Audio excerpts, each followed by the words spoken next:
আসসালামু আলাইকুম। এইচএসএর চ্যাম্পিয়ন স্টুডেন্টরা আশা করি সবাই ভালো আছো। প্রত্যেক ক্লাসে একটা করে সুখবর দিয়ে শুরু করি। আজকে সুখবর তো আছে, সুখবর ছাড়াও আরও দুইটা বিষয় একটু তোমাদেরকে শেয়ার করতে চাই। বাংলার প্রবাদ বা গুরুত্বপূর্ণ একটা বাক্য আছে উপন্যাসের, যে বিশ্বাস হারানো পাপ। এর সাথে আরও একটা বাক্য আছে যে এটা প্রবাদের মতো মানুষ বলে যে বিশ্বাসে মেলাই বস্তু তর্কে বহুদূর। তো আমার মনে হয় তোমরা বুঝতে পারছো যে এসিএসের পরিচালনা যারা করে আসলে অনেক দিন ধরে এক্সপিরিয়েন্স পার্সনরাই করে। তো আমার মনে হয় যে তোমাদের বিশ্বাস স্থাপন করা এবং এই বিশ্বাসটা কন্টিনিউ করা খুবই জরুরি। আমরা তোমাদেরকে যেভাবে বলছি একটি বিশ্বাস স্থাপন করে তোমরা তোমাদের প্রস্তুতি এগিয়ে নিয়ে যাও, আশা করি তোমাদের ফিউচার অনেক ভালো হবে। তো আমরা আজকে লেকচার শুরু করি। আজকের বাংলা লেকচারের বিষয় হচ্ছে ব্যাকরণিক শব্দশ্রেণী। মূলত বাংলায় এটা নতুন টপিক নাম হিসেবে দেওয়া হয়েছে, পূর্বের নাম ছিল পদ প্রকরণ। তো পূর্বের নাম ওই পদ প্রকরণ হিসেবে শিখব আমরা। পদের সবগুলো প্রকারভেদ শিখব, উদাহরণ শিখব, পরীক্ষায় যা প্রশ্ন আসে সেগুলো শিখব। এর বাইরে নতুন ব্যাকরণে তোমরা ইন্টারমিডিয়েটে এই পদ প্রকরণ থেকে দুইটা জিনিস একটু ভিন্ন নামে শিখেছ, সেই দুইটা নামও শিখব। আমরা ক্রিয়ার কাল শিখব, লেখক এবং কবি পরিচিতি, একজন লেখক এবং একজন কবির পরিচিতি আছে, সেখান থেকে কিভাবে প্রশ্ন হয় সেখানে শিখব। তবে তো শুরু করে দিই, আজকের লেকচার শুরু হয়ে যাক। প্রথমে আমরা বলেছি ব্যাকরণিক শব্দ শ্রেণী, যেটা আগের ব্যাকরণে বলতো পদ প্রকরণ। ব্যাকরণিক শব্দ শ্রেণী মানে হচ্ছে বাংলা ভাষায় যতগুলো শব্দ আছে এই সবগুলো শব্দকে 8টা শ্রেণীতে ভাগ করা যায়। 8টা শ্রেণীতে ভাগ করা যায়। 8টা শ্রেণীর মধ্যে নাম হচ্ছে, দেখো, বিশেষ্য, সর্বনাম, বিশেষণ, ক্রিয়া, ক্রিয়া বিশেষণ, অনুসর্গ, যোজক আর আবেগ শব্দ। এখানকার এই যোজক আর আবেগ শব্দ এই দুইটা নাম মানে গত কয়েক বছর, কিন্তু এর আগে এই দুইটা নাম এরকম ছিল না। আগের ব্যাকরণে এই যোজক এবং আবেগ শব্দ এই দুইটাই অব্যয়ের মধ্যে ছিল, এই দুইটাকে অব্যয়ের মধ্যে ধরা হতো। তো সুতরাং আমরা এটা পদ প্রকরণের কোন জায়গায় আছে এবং এগুলাকে কেন যোজক বা আবেগ শব্দ বলে সেগুলো শিখবো। তার মানে বাংলা ভাষায় যত শব্দ আমরা ব্যবহার করি সবগুলো শব্দকে ব্যাকরণের শ্রেণীতে যদি শ্রেণীবিভক্ত করি তাহলে তাদের নাম হয় 8টা। এখানে সে 8টা নাম আছে। আমরা এই 8টা নামের এই যে প্রথম যে 6টা অনুসর্গ, ক্রিয়া বিশেষণ, সর্বনাম, এগুলো আলাদা আলাদা ওই নামেই শিখবো। শুধু এই দুইটা একটু দেখে নিই আসলে কি বলে। দেখো, আমরা যখন অব্যয় পড়ব তখন অব্যয়ের মধ্যে কিন্তু, ও, আর, এবং, অতএব, নইলে, তবু, অথচ, যেহেতু, তাই, যদি, তবে এগুলো পাবো। এই অব্যয়গুলোকে মূলত বলা হয় যোজক। আমরা দেখি আসলে যোজকের সংজ্ঞা কি। যোজক বলতে বলা হয়েছে, দেখো, একটি বাক্যাংশের সাথে অন্য বাক্যের সাথে অন্য একটি বাক্যাংশের সাথে আরও একটি বাক্যের অথবা বাক্যের অন্তর্গত একটি পদের সাথে অন্য পদের এই যে বিয়োজন বা পৃথককরণ অথবা সংকোচন অথবা সংযোজনের কাজ যে পদগুলো করে, তার মানে সংযোজন বিয়োজন এই কাজ করে বাক্যের যে পদগুলো, যে শব্দগুলো, সেইগুলোকে বলা হয় যোজক। তার মানে কিন্তু, ও, আর, নতুবা, অথবা এগুলোকে আমরা অব্যয় বলতাম এবং অব্যয়ের প্রকারভেদে এই অব্যয়গুলোকে সমুচ্চয় অব্যয় বলে। সমুচ্চয় অব্যয়ের মধ্যে আবার ভাগ আছে, সেগুলো আমরা দেখব। মূলত ওই অব্যয়গুলোকেই বলা হয় যোজক। তার মানে যোজক মানে হচ্ছে অব্যয়। এরপরে আমরা দেখি আবেগ শব্দ। আবেগ শব্দগুলো অব্যয় এবং এই অব্যয়ের আবার আলাদা নাম আছে। এই অব্যয়ের নাম হচ্ছে অনন্যই অব্যয়। অনন্যই অব্যয় এই অব্যয়গুলোর নাম। কেন অনন্যই অব্যয় বলে এটা আমরা শিখব। তবে তার আগে আবেগ শব্দ কোনগুলা, মানে ইংরেজিতে এক্সক্লামেটরি সেন্টেন্স মানে বিস্ময়সূচক বাক্যে কিছু শব্দ ব্যবহার করা হয়। হায় হায় আমার কি হলো, উফ পায়ে বড্ড ব্যথা লেগেছে, এই যে কথাগুলো আমরা আমরা শুনি সেইগুলোকেই মূলত বলা হয় আবেগ শব্দ। আহ, ও, আরে, আহা, ওরে কি বিপদ, ছি ছি কি জ্বালা। এই ছি ছি থেকে প্রশ্ন হয়েছে বি ইউনিটে একবার। মা গো মা, সাবাস, জাগগে, এই যে শব্দগুলো আমরা ব্যবহার করি আবেগ প্রকাশের জন্য, এগুলোকে বলা হয় আবেগ শব্দ। আমরা এখন পদ প্রকরণ পড়ব এবং পদ পরিবর্তন। আমরা পদ পরিবর্তন নিয়ে একটু কথা বলে নিই। দেখো, তোমরা যদি বি ইউনিটের প্রিপারেশন নাও, বি ইউনিটে একটা প্যাসেজ দিয়ে বিশেষ্য থেকে বিশেষণ, বিশেষণ থেকে বিশেষ্য রূপান্তর, আসে, এটা রিটেনে আসে। রিটেন ছাড়া এমসিকিউয়ে একটা শব্দ দিয়ে, সেটা যে কোনো ইউনিটে, সায়েন্সের তোমাদের ইউনিটে অথবা তোমরা অন্য কোনো ইউনিটে যদি পরীক্ষা দাও, একটা শব্দ দিয়ে এই শব্দটির বিশেষণে কি হবে, বিশেষে দেয়া আছে, অথবা একটা শব্দ দিয়ে বলা থাকে যে এই শব্দটি কোন পদ, বিশেষ্য নাকি বিশেষণ। তো ওই অনেকগুলো শব্দ প্র্যাকটিস আমাদেরকে করতে হবে। পদ পরিবর্তন বিশেষ্য নাকি বিশেষণ, এটা তোমরা বিগত বছরের প্রশ্নগুলো সলভ করবা। পদ প্রকরণও তাই, বিগত বছরের প্রশ্ন সলভ করলে তোমরা কমন পাবা, তবে পদ প্রকরণের বিস্তারিত আমরা শিখবো। যেহেতু পদ পরিবর্তন মুখস্থ করা বিষয়, পড়ে নিতে হবে, ওখানে বোঝানোর নেই, তবে পদ প্রকরণের অনেকগুলো বিষয় বোঝানোর আছে, সেগুলো আমরা এখন বুঝে দেখি। প্রথমে দেখি পদ কি। দেখো, বাক্যে ব্যবহৃত বিভক্তিযুক্ত শব্দ ও ধাতুকে পদ বলে। একটা বাক্যে যতগুলো শব্দ ব্যবহার করা হয়, এই সবগুলো শব্দকে পদ বলবে। আমি যদি একটা কমন বাক্য বলি যে রহিম স্কুলে যায়, রহিম স্কুলে যায়, এটা একটা বাক্য। এই বাক্যের মধ্যে প্রত্যেকটা শব্দ পদ। শুধু যদি আমি এখানে রহিম লিখি, শুধু রহিম লিখলে এই রহিমকে আমি পদ বলতে পারবো না, এই রহিমকে আমাকে বলতে হবে শব্দ। কিন্তু যখন রহিম বাক্যের মধ্যে ব্যবহৃত হবে, তখন সেটা শব্দ তো হবেই, সাথে এটাকে বলা হবে পদ। তার মানে কোনো শব্দ বাক্যের মধ্যে ব্যবহৃত হলেই সেটা পদ হয়ে যায়। এখন এখানে একটা কথা দেখো বলেছে, এখানে একটা কথা বলেছে যে বিভক্তিযুক্ত। এখন এখানে যে বাক্যে রহিম আছে, এই রহিমে তো কোনো বিভক্তি নাই, তাইলে কি এটা পদ হবে? পদ হইতে হলে তো বিভক্তিযুক্ত হইতে হবে। উত্তর হচ্ছে যে রহিমে আসলে কোনো বিভক্তি নাই, তারপরেও বিভক্তি আছে। আমরা জানি অ বা শূন্য বিভক্তি, অতিরিক্ত কোনো কিছু স্পষ্ট না থাকলে যে বিভক্তি থাকে সেই বিভক্তির নাম শূন্য বিভক্তি। তার মানে যখন কোনো শব্দে আমি দেখব অতিরিক্ত কিছু নেই, তারপরেও ওখানে কিছু আছে, ওইটাকেই বলা হয় শূন্য বিভক্তি বা অবিভক্তি। তাহলে আমরা পদ জিনিসটাকে শিখলাম। পদ প্রধানত দুই প্রকার, সব্যয় পদ আর অব্যয় পদ। অব্যয় পদ মানে যে পদের ব্যয় নেই, পরিবর্তন নেই। অব্যয় পদ ছাড়া বাকি যে চারটা প্রকার আছে, আমরা নর্মালি পদ প্রকরণের পদের ভাগে 5টা ভাগ পাই। পুরাতন ব্যাকরণ অনুযায়ী কিন্তু আমাদেরকে পড়তে হবে। বারবার বলি, তোমরা বারবার গ্রুপে প্রশ্ন করছো শর্ট সিলেবাস নাকি ফুল সিলেবাস, কোন ব্যাকরণ, নতুন ব্যাকরণে এটা, পুরাতন ব্যাকরণে এইটা। এটা অনেকবার বলা হয়েছে, ক্লাসে বলা হচ্ছে, প্রথম প্রশ্ন বিশ্লেষণ ক্লাসে বলেছি, এর পরেও তোমাদের প্রশ্নের শেষ নাই। তো এই প্রশ্ন বারবার উত্তর দিতে পারা আসলে কঠিন। তো অনেকবার উত্তর দিয়েছি, তোমাদের কিন্তু পুরাতন ব্যাকরণ অনুযায়ী পড়তে হবে। তাইলে পদ যে 5 প্রকার আমরা জানি, বিশেষ্য, বিশেষণ, সর্বনাম, অব্যয় আর ক্রিয়া। এই 5টা ক্রিয়ার মধ্যে অব্যয় ছাড়া, এই 5টা পদের মধ্যে অব্যয় ছাড়া বাকি 4টা পদ হচ্ছে সব্যয় পদ। এই জন্য দেখো সব্যয় পদের মধ্যে আছে বিশেষ্য, বিশেষণ, সর্বনাম আর ক্রিয়া। আমরা প্রথমে দেখি বিশেষ্য। আমরা জানি বিশেষ্য মানেই হচ্ছে কোনো কিছুর নাম। যে পদ কোনো কিছুর নাম বোঝায় তাকে বিশেষ্য পদ বলে। বিশেষ্যের আবার কয়টা প্রকারভেদ আছে। বিশেষ্য পদ 6 প্রকার। যেরকম যদি কোনো কিছুর নাম এরকম হয় যে কোনো ব্যক্তির নাম, কোনো জায়গার নাম, সেটাকে সংজ্ঞাবাচক বিশেষ্য বলে। জাতি সমষ্টি বোঝালে সেটাকে জাতিবাচক বিশেষ্য বলে। বস্তুর নাম বললে বস্তুবাচক বিশেষ্য। আর গ্রুপ অফ কিছু, আর গ্রুপ অফ কোনো কিছু যদি বোঝায় তাহলে সেটাকে সমষ্টিবাচক বিশেষ্য বলে। জাতিবাচক আর সমষ্টিবাচক কিন্তু এক না। দেখো এখানে গরু, গরুর একটা জাতি বোঝাচ্ছে, প্রাণীর একটা জাতি, মানুষ একটা জাতি বোঝাচ্ছে, তাহলে এটা জাতিবাচক। কিন্তু ধরো কিছু মানুষ একটা কমিটি করলো, সভা, তখন সেটাকে আবার বলবে সমষ্টিবাচক বিশেষ্য। ভাববাচক বিশেষ্য গঠনে অন প্রত্যয় যুক্ত হয়। ভাববাচক বিশেষ্যটা আসে মূলত ক্রিয়া থেকে, এটা একটু ভালো করে নোট করো।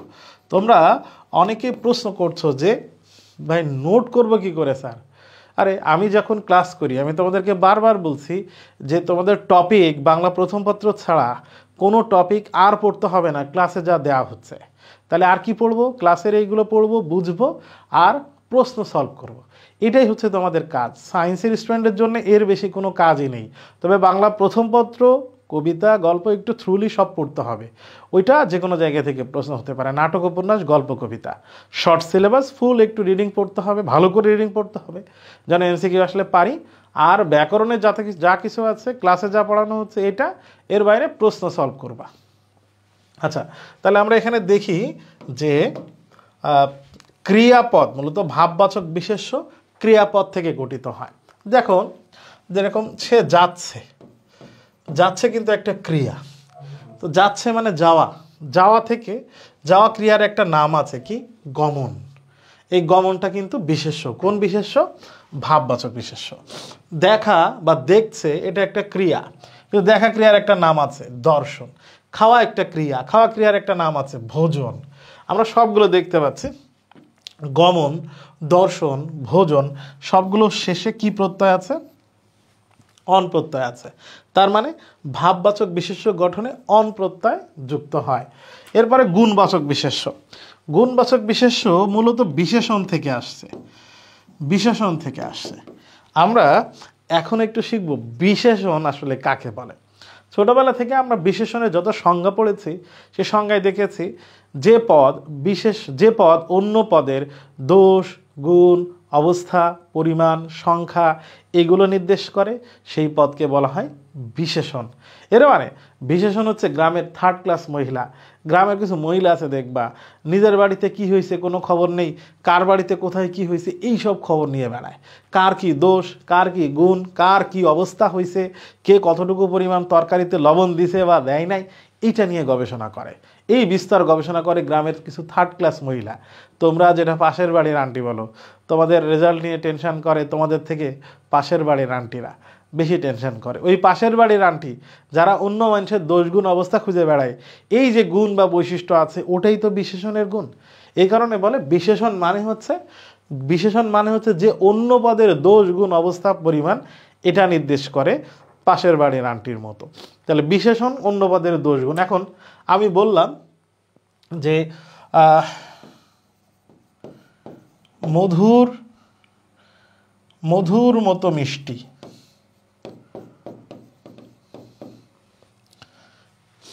অথবা তার মুখের কথা খুবই মধুর। যখন এই বাক্যটা বলবো মধুর কথা, তাহলে কেমন কথা? মধুর। তাহলে এটা তো বিশেষণ। এখন এই মধুরের তো একটা নাম আছে মধুরতা। যেরকম আমি যদি বলি সুন্দর পরিবেশ, সুন্দর পরিবেশ, পরিবেশ কেমন? সুন্দর। তাহলে এটা বিশেষণ, সুন্দর এখানে বিশেষণ। কিন্তু সুন্দরের তো একটা নাম আছে, আছে না? সুন্দরের নাম কি? সুন্দরের নাম হচ্ছে সৌন্দর্য। সুন্দরের নাম হচ্ছে সৌন্দর্য। এই যে কোনো গুণের নাম, এই গুণের নাম হইলে সেটা বিশেষ্য হয় এবং এই বিশেষ্যের নাম হচ্ছে গুণবাচক বিশেষ্য। তরল দ্রব্য, কেমন দ্রব্য? তরল। তরল বিশেষণ, কিন্তু তরলের তো একটা নাম আছে তারল্য, এটা কিন্তু বিশেষণ, সরি এটা কিন্তু বিশেষ্য। কোন বিশেষ্য? গুণবাচক বিশেষ্য। তাহলে গুণবাচক বিশেষ্য বিশেষণ থেকে আসছে আর ভাববাচক বিশেষ্য ক্রিয়াপদ থেকে আসছে, এটা একটু মনে রাখবা। তাহলে বিশেষণ কি? বিশেষণ কাকে কাকে, কার দোষগুণ অবস্থা নির্দেশ করে? বিশেষ্যকে করতে পারে, সর্বনামকে করতে পারে, ক্রিয়াকে করতে পারে, অব্যয়কে করতে পারে। যে কোনো পদের দোষগুণ অবস্থা নির্দেশ করে তাকে বলা হয় বিশেষণ। বিশেষণ আবার দুই প্রকার, নাম বিশেষণ আর ভাব বিশেষণ। নাম বিশেষণের মধ্যে, নাম বিশেষণের মধ্যে পড়বে, নাম বিশেষণ দুইটা জিনিসকে মডিফাই করে, বিশেষ্যকে আর সর্বনামকে। নাম বিশেষণের মধ্যে পড়বে দুইটা জিনিস, বিশেষ্য এবং সর্বনামকে। এটা একটু মাথায় রাখতে হবে। নাম বিশেষণ কোন কোন পদকে বিশেষিত করে? বিশেষ্যকে করতে পারে আর সর্বনামকে করতে পারে। আর ভাব বিশেষণের যেহেতু নাম হয়েছে ভাব বিশেষণ, তাহলে এর ভাব বেশি। ভাব বিশেষণ দুইটা না চারটা পদকে মডিফাই করবে। ভাব বিশেষণ কি? আমরা ভাব বিশেষণ কোন কোন শব্দকে মডিফাই করে এটা যাব। এটা যাওয়ার আগে নাম বিশেষণের কিছু নাম আছে, এটা ভেরি ভেরি ইম্পর্টেন্ট। তো তোমরা আজকের ক্লাস করে তোমাদের হোমওয়ার্ক নাম্বার 1, আজকের ক্লাসের হোমওয়ার্ক নাম্বার 1 হচ্ছে নাম বিশেষণ। খুবই গুরুত্বপূর্ণ, এটা তোমরা লিখবা। 1 নাম্বার নাম বিশেষণের প্রকারভেদ। এই যে দেখলাম এই স্লাইডটা, যেটা ভেরি ভেরি ইম্পর্টেন্ট। তোমাদের আজকের ক্লাসের হোমওয়ার্ক হচ্ছে নাম বিশেষণের, ফার্স্ট হোমওয়ার্ক নাম বিশেষণের প্রকারভেদ, খুবই গুরুত্বপূর্ণ, এটা লিখবা। প্রশ্ন হবে কোনটি? তাজা মাছ। এটা কিন্তু তোমাদের সায়েন্সের ইউনিটের জন্য গুরুত্বপূর্ণ এবং এখান থেকে হবে প্রশ্ন, হলে এই উদাহরণগুলো থেকেই হবে প্রশ্ন। হবে তাজা মাছ কোন ধরনের নাম বিশেষণ? অবস্থাবাচক। নীল আকাশ কোন ধরনের নাম বিশেষণ? রূপবাচক। এখন এগুলো মনে রাখবো কি করে? অর্থ অনুযায়ী এটা মনে রাখতে হবে। দেখো 10ম পৃষ্ঠা, 10ম ক্রমবাচক শব্দ, তাহলে এটা ক্রমবাচক নাম বিশেষণ। এভাবে এই স্লাইডটা একটু তোমরা মুখস্থ করে ফেলবা, এখান থেকে সরাসরি প্রশ্ন হতে পারে কোনটা উপাদানবাচক, কোনটা ক্রমবাচক নাম বিশেষণ। আমরা এখন দেখতে চেয়েছিলাম যে ভাব বিশেষণ তো 4 প্রকার। ভাব বিশেষণের ভাব বেশি, তার মানে ভাব বিশেষণ মানে যে যাকে মডিফাই করবে ওর নাম হবে সেই বিশেষণ। দেখো ভাব বিশেষণ কাকে কাকে মডিফাই করে? ক্রিয়াকে করলে ওর নাম হবে ক্রিয়া বিশেষণ, বিশেষণকে করলে ওর নাম হবে বিশেষণের বিশেষণ। তাহলে দেখো ঘটনা দেখো, বিশেষণ বিশেষণ পদকেও বিশেষিত করতে পারে, মানে মডিফাই করতে পারে, তার সম্পর্কে বলতে পারে। কিভাবে আমরা দেখছি। এরপরে অব্যয়কে মডিফাই করতে পারে, অব্যয়ের বিশেষণ। যদি পুরো বাক্যটাকে, একটা শব্দ যদি পুরো বাক্যটাকে বিশেষিত করে তখন তার নাম হয় বাক্যের বিশেষণ। যেরকম দেশ অনেক সমস্যায় জড়িয়ে আছে, দেশ অনেক সমস্যায় জড়িয়ে আছে, এই বাক্যটাকে একটা শব্দ পুরো বাক্যটা সম্পর্কে বলেছে, সেটা কি? দুর্ভাগ্যক্রমে।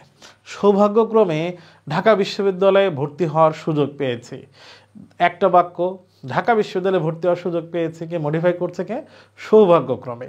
তাহলে একটা বাক্যকে মডিফাই করে যখন একটা শব্দ, তখন ওই রকম দুর্ভাগ্যক্রমে, সৌভাগ্যক্রমে, মূলত, ফলত, কার্যত, এই ধরনের শব্দকে বলা হয় বাক্যের বিশেষণ। এরপরে অব্যয়ের বিশেষণ। দেখো ধিক তারে শতধিক, শুধু ধিক, শুধু ধিক, ধিক্কার একটা শব্দ আছে আলাদা, ধিক তারে শতধিক, এই ধিকটা একটা অনুকার অব্যয়, একটা অনুকার অব্যয়। অব্যয় মানে যে পদের কোনো পরিবর্তন হয় না, যে পদের নিজের কোনো অর্থ নেই। শুধু ধিক এই শব্দের নিজের কোনো অর্থ নেই। এই ধিক শব্দটাকে মডিফাই করছে কিভাবে? শতধিক। তার মানে শত শব্দটা কার সম্পর্কে বলেছে? ধিক সম্পর্কে বলেছে। ধিক যদি একটা অব্যয় হয়, এই অব্যয়কে বিশেষিত করেছে। যে পদ অব্যয়কে বিশেষিত করবে তার নাম কি হবে? অব্যয়ের বিশেষণ হবে। আচ্ছা, এরপরে দেখো বিশেষণের বিশেষণ। যদি কোনো বিশেষণ আর একটা বিশেষণকে বিশেষিত করে তখন তাকে বলা হবে বিশেষণের বিশেষণ। কিভাবে? এটা একটু আমরা দেখি। দেখো সামান্য একটু দুধ দাও, এখানে একটু একটা পরিমাণ বোঝাইছে, একটু এটা একটা পরিমাণ বোঝাইছে। এই একটুটা কেমন একটু? সামান্য একটু। তার মানে আমি দেখছি যে এখানে সামান্য শব্দটা কাকে মডিফাই করছে? একটুকে। একটু আবার কাকে মডিফাই করছে? দুধকে। দুধ হচ্ছে বিশেষ্য, তাহলে যেহেতু এই শব্দটা বিশেষ্য সম্পর্কে বলেছে তাহলে এটা বিশেষণ, এটা বিশেষণ, এটা তো কনফার্ম, কারণ এটা দুধের পরিমাণ বুঝিয়েছে, তাহলে একটু এটা বিশেষণ। এবার একটুটা কেমন একটু? সামান্য একটু। তার মানে আমরা দেখছি এটা কার সম্পর্কে বলেছে? বিশেষণ সম্পর্কে। যে বিশেষণ আর একটা বিশেষণকে মডিফাই করবে তখন তার নাম হবে বিশেষণের বিশেষণ। আমরা বুঝতে পেরেছি। আচ্ছা, একটু হয়তো প্রবলেম হতে পারে, আমরা আর একটা উদাহরণ দেখি। আর একটা উদাহরণ দেখো, রকেট অতি দ্রুত চলে। আচ্ছা, এই বাক্যের চল এটা হচ্ছে ক্রিয়াপদ। কেমন চলে? দ্রুত চলে। তাহলে দ্রুতটা হচ্ছে চলেকে মডিফাই করছে, তার মানে এটা একটা বিশেষণ, এটা একটা বিশেষণ, যেহেতু অন্য কোনো শব্দকে মডিফাই করছে। আচ্ছা, এবার কেমন দ্রুত চলে? অতি দ্রুত চলে। তার মানে আমরা দেখতে পাচ্ছি এই অতি শব্দটা বিশেষণকে মডিফাই করছে, তাহলে এর নাম কি হবে? বিশেষণের বিশেষণ। বুঝতে পারছি কিনা? এবার দেখো ক্রিয়া বিশেষণ। ক্রিয়া বিশেষণ যখন কোনো বিশেষণ ক্রিয়াকে মডিফাই করে, এখানেই ক্রিয়া বিশেষণ আছে। এই চলে যদি ক্রিয়া হয় তাহলে দ্রুত কাকে মডিফাই করছে? চলেকে। তাহলে এটাকে তো বিশেষণ বলবো, আবার এটাকে আমি ক্রিয়া বিশেষণও বলতে পারি। দেখো ক্রিয়া বিশেষণ জিনিসটা কি আর একবার দেখো। ধীরে ধীরে বায়ু বয়, বায়ু বয়া এটা তো ক্রিয়া। বাতাস প্রবাহিত হওয়া এটা তো ক্রিয়া। আচ্ছা, কেমনে বাতাস প্রবাহিত হচ্ছে? ধীরে ধীরে। তাহলে এই ধীরে ধীরে শব্দটা ক্রিয়া সম্পর্কে বলছে, তাহলে নাম কি হবে? ক্রিয়া বিশেষণ। তাহলে যে পদ ক্রিয়াকে মডিফাই করে তখন তার নাম হয় ক্রিয়া বিশেষণ। এখন আমরা এটার প্রশ্ন সলভ করব, প্রশ্ন সলভ করলে সেটা দেখব, পরে আসবে। আমরা এখন একটা খুবই গুরুত্বপূর্ণ জিনিস শিখব, খুবই গুরুত্বপূর্ণ। তাহলে দ্বিতীয় নম্বর হোমওয়ার্ক হচ্ছে, হোমওয়ার্ক মানে তোমাদের এই ক্লাসের নোট লিখবা। 2 নাম্বার হচ্ছে বিশেষ্য বিশেষণ চেনা, এটা খুবই গুরুত্বপূর্ণ। বিশেষ্য বিশেষণ চেনা, বিশেষ্য বিশেষণ চেনা, এটা খুবই গুরুত্বপূর্ণ। এটা হচ্ছে দ্বিতীয় নম্বর তোমাদের হোমওয়ার্ক। আমরা এখন শর্টকাট ওয়েতে খুবই সহজে বাক্য বা পুরো একটা প্যাসেজ দিলে ওর ভিতর থেকে বিশেষ্য এবং বিশেষণ খুব দ্রুত চেনা যাবে। কিছু সিম্বল, কিছু সূত্র আছে, কিছু শর্টকাট ওয়ে আছে, সেই শর্টকাট ওয়েটা আমরা শিখব। আমরা দেখছি যখন কোনো শব্দকে তুমি কি অথবা কাকে দিয়ে প্রশ্ন করবে, কি বা কাকে দিয়ে যদি কোনো শব্দকে প্রশ্ন করে ওই বাক্যের মধ্যে যে উত্তর পাওয়া যাবে, কি বা কাকে প্রশ্নের উত্তর সব সময় বিশেষ্য হয়। আমরা কিন্তু এখন এই স্লাইডে শিখব যে বিশেষ্য এবং বিশেষণকে কিভাবে আলাদা করা যায়। কারণ বিশেষ্য বিশেষণ ছাড়া বিশেষণের সাথে অব্যয়ের, বিশেষণের সাথে ক্রিয়ার, বিশেষণের সাথে সর্বনামের কোনো ঝগড়া নাই। ঝগড়াটা হচ্ছে বিশেষ্য আর বিশেষণের। কারণ এই দুইটা পদই কাছাকাছি, অন্যান্য পদগুলো আলাদা এমনিতেই চেনা যায়। এই দুইটা পদের কিভাবে আলাদা করব এটা শেখা গুরুত্বপূর্ণ। আমি যদি কোনো বাক্যের শব্দকে কি আর কাকে দিয়ে প্রশ্ন করি, যে উত্তর হবে সেটা হবে বিশেষ্য। যদি দেখি কোনো শব্দ বহুবচন হয়েছে, শব্দ, কোনো শব্দ বহুবচন হয়েছে, বিশেষণের কখনো বহুবচন হয় না, একবচন বহুবচন, যেটা বিশেষ্যের বহুবচন হইতে পারে। পদাশ্রিত নির্দেশক টিটা খানা খানি গোলাগুলিদের যদি কোনো শব্দের শেষে যুক্ত হয়, ওই শব্দটি অবশ্যই বিশেষ্য হবে। বিভক্তি যদি যুক্ত হয়, অতিরিক্ত আবর্জনা, শব্দের শেষে যে বিভক্তি যুক্ত হয় লেগে থাকে অতিরিক্ত কিছু, ওইটা অবশ্যই বিশেষ্য হবে। যদি কোনো শব্দ দেখছি চুপচাপ বসে আছে, কারো সম্পর্কে কিছু বলে নাই, কাউকে মডিফাই করে নাই বাক্যের মধ্যে, তাহলে ওটা বিশেষ্য হবে। এই সূত্রগুলো অ্যাপ্লাই করা ছাড়াও যদি মনে হয় যে এটা কোনটা, দেখি যদি কোনোটাতে বিশেষিত করে নাই কাউকে, তাহলে ওটা বিশেষ্য হবে। কিন্তু এরপরে শব্দের শেষে যদি এইগুলো থাকে, জফলা, তামি, তফলা, এগুলো আসলে যুক্ত হলে নর্মালি সেটা বিশেষ্য হয়। কিন্তু এটা অপশনাল, এটা আমরা মনে না রাখলে হবে। হ্যাঁ, প্রথম পাঁচটা মনে রাখবো বিশেষ্যের জন্য।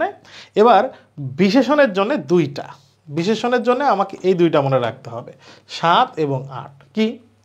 কাউকে বিশেষিত করে, বাক্যে পদটি আমি কোনো সূত্র অ্যাপ্লাই করে খুঁজে পাচ্ছি না, কিন্তু বাক্যটা কারো সম্পর্কে কিছু বলছে, তাহলে অবশ্যই সেটা বিশেষণ হবে।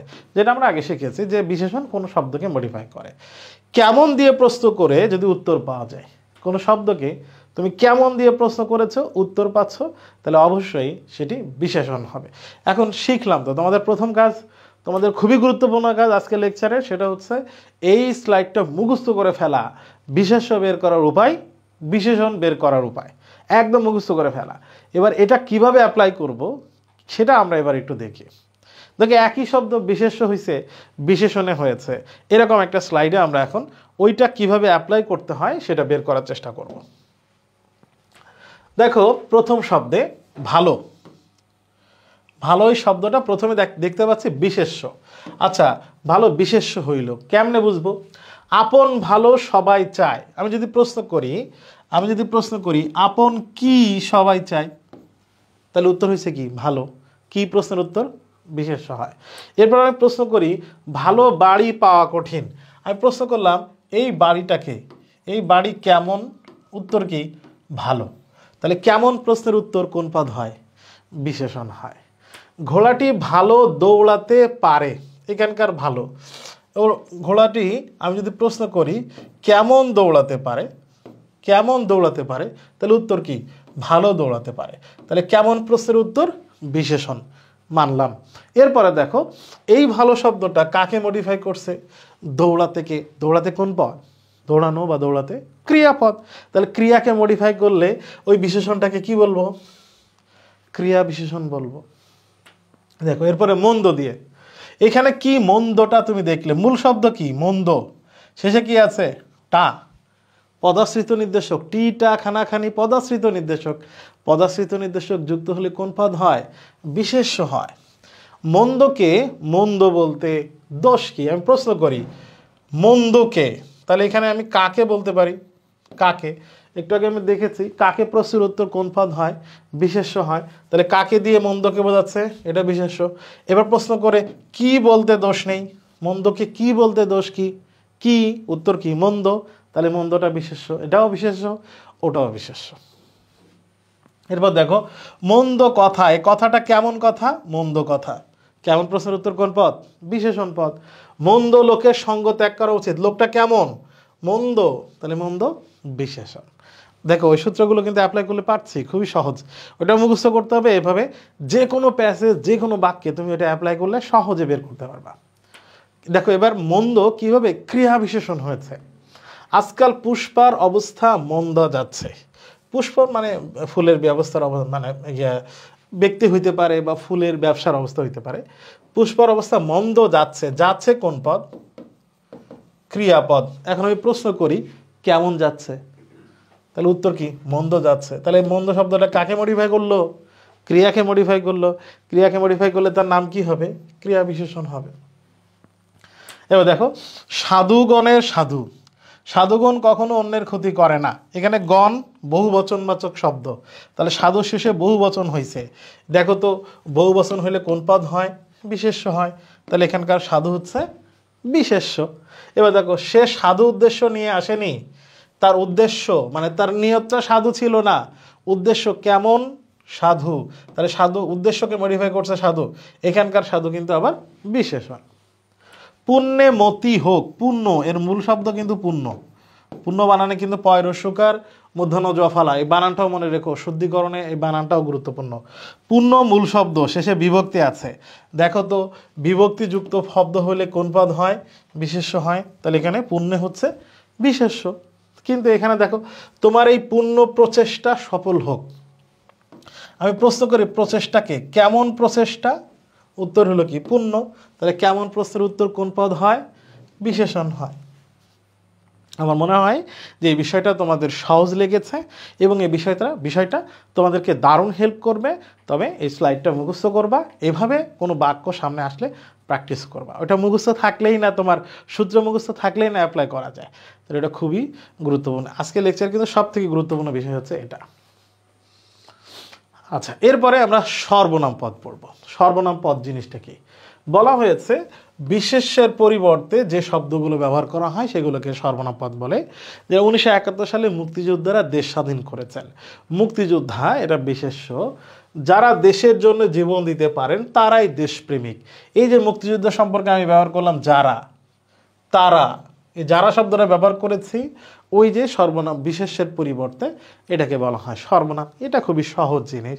সর্বনাম থেকে গুরুত্বপূর্ণ বিষয় হচ্ছে সর্বনামের শ্রেণী বিভাগ। সর্বনামের বেশ কয়েকটা শ্রেণী আছে, মোট 10টা।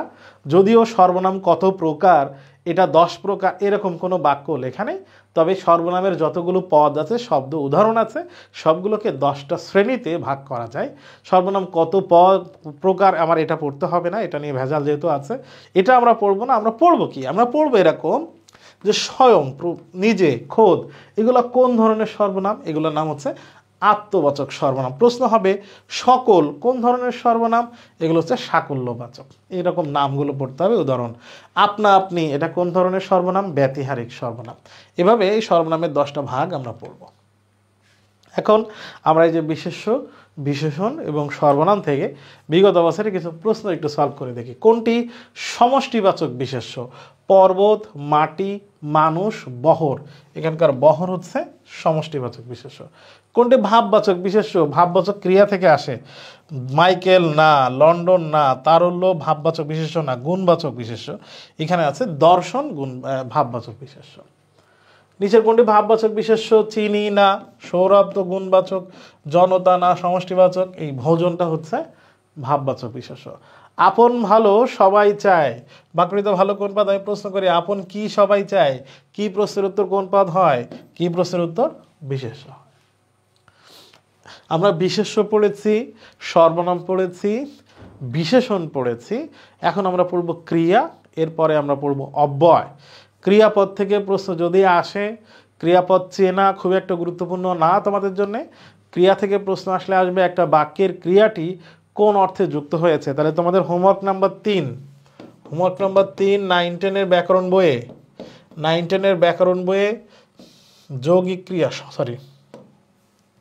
সমাপিকা ও অসমাপিকা ক্রিয়ার প্রয়োগ, সমাপিকা ও